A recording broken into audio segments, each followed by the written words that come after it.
चला आताच होळीचा सण आपण साजरा केलेला आहे आणि यापूर्वीच मी तुम्हाला सांगितलं होतं की आपल्याला होळी म्हणजे रंगपंचमी जी साजरी करायची आहे ती पाण्याचा वेस्टेज न करता, पाणी जास्ती वाया न घालवता आणि साधा गुलाल, जसा आता हिच्या हातामध्ये हा गुलाल आहे, असा कोरडा गुलाल थोडासा पिळा लावून म्हणा किंवा थोडंसं हे असं लावून असा आपल्याला साजरा करायचा आहे.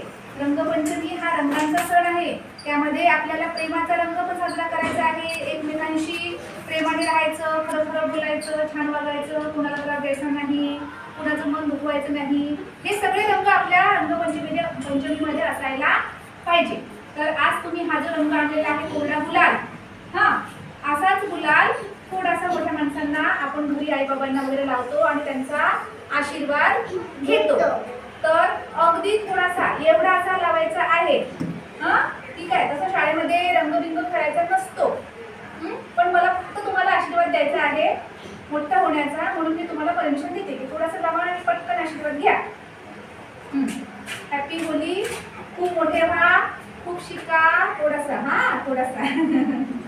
आणि एकमेकांवर प्रेम करा. भारत माझा देश आहे, सारे भारतीय माझे बांधव आहे आणि मी माझ्या सगळ्या भारतातल्या बांधवांवर, आपल्या वर्गातल्या मुलांवर प्रेम करणार, भांडणार नाही आणि सर्वांना खूप खूप माझा आशीर्वाद.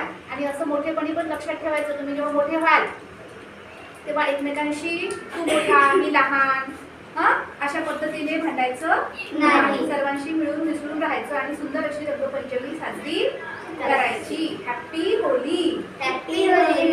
हॅपी. नेहमी आनंदी राहा. शिकाल तर मोठे व्हाल तर तुम्हाला छान छान पैशांची नोकरी मिळेल. छान पैसा आला की तुमचं राहणीमान उंचावेल, तुमच्याकडे गाडी येईल, घर येईल आणि तुम्ही खुश राहाल. हो की नाही? येस. सुखी आणि समाधानी राहणे हे जास्ती महत्वाचं आहे. खूप लावलं का ग?